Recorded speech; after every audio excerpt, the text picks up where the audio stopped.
Today we're going to look at solving by completing the square. Some of you were confused in class about this today, so I thought it would be a good topic for a video. So on the page here we have two quadratic equations. The first one you guys know how to do. We want to solve something like x squared equals 56. Now, how do we solve that? Well, as you know, you can take the square root of both sides. However, remember you need to take plus or minus root 56. Why is that? Well, because let's check both those answers. Root 56 squared equals 56, so that satisfies our equation. And negative root 56, well, that's negative root 56 times negative root 56.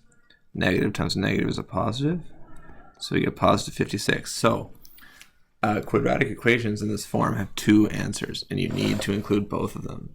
They're equally valid answers, plus and minus. Okay, next we're going to look at solving one equation that's slightly more complicated. That is x plus 4 all squared equals 14. Okay, so again, we can literally just take the square root of both sides, plus or minus, and the left-hand side just becomes x plus 4. Equals plus or minus the square root of 14. Remember, this notation means you actually have two solutions, plus and minus. So really we're doing two things at once here. To isolate x, all we have to do now is subtract 4 from both sides. And again, just to reiterate what I just said, this means we have two solutions. X equals negative 4 plus root 14, and x equals negative 4 minus root 14. So there we have two solutions. So solving equations that look like this really is the same process. We just take the square root plus or minus of both sides. Okay, now we're going to look at the hardest type of quadratic equation to solve, this form, where you have x squared plus 2x equals 10 in this case, and we have this lone x term, this 2x, which is not factored in a bracket, it's not squared. So what would happen for this type of equation if we tried to use our old approach? Let's do blacking. Well, we can go this equals plus or minus the square root of 10, but I do not know how to evaluate this nicely. Okay, we can't simplify this. We can't isolate x by taking square roots of both sides. So we're going to try a new approach. Now we need to recall a little bit of work that we learned earlier in the year. Let's suppose we like to be able to write it in this form. X plus, let's call it some number b squared. We'd like to rewrite the left-hand side in this form. Okay, so, well, what if we had it in this form and we expanded it using what we call FOIL, distributive property?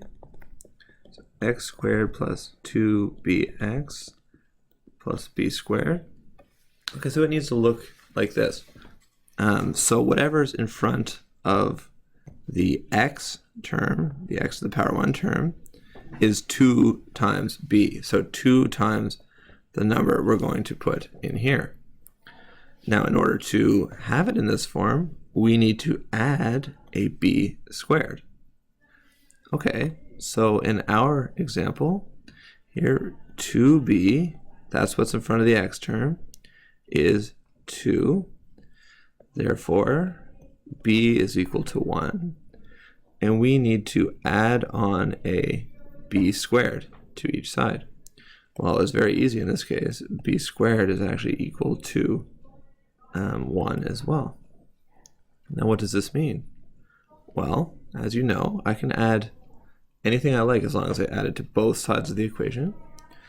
So we can add 1 to both sides of the equation. And now the left-hand side of the equation is in this form with b equal to 1, meaning we can rewrite the left-hand side as x plus 1 all squared. We can rewrite it in this form because we know that they're equal. So this equals 11. Now we are in the same form as question 2. Now we're in this form, so we can use our old approach. We can take the square root of both sides. So x plus 1 is equal to plus or minus the square root of 11. So x is equal to -1 plus or minus the square root of 11. This approach of figuring out some number that you need to add to each side of the equation in order to rewrite it in this form, this is called completing the square. Okay, let's do one more example. Let's solve the equation x squared plus 10x equals -3. Let's remember what we want to do. We want to write the left-hand side in this form, which if we had expanded form would be x squared plus 2bx plus b squared. And looking at our left-hand side, really we just have this part, x squared plus 2bx. So we need to add a b squared term. Well, what is b? Well, 2b is 10, therefore b is 5, and b squared is 25. So what we need to add to both sides of the equation is 25. Okay, so let's do that in black ink here. X squared plus 10x plus 25 equals -3 plus 25. Now I can rewrite the left-hand side as x plus 5 squared equals 22, which I can now take square root of both sides. X plus 5 is plus or minus the square root of 22, so x equals -5 plus or minus the square root of 22. We've solved our equation. We've isolated x. So that's completing the square. We have only looked when there is no coefficient in front of the x squared term.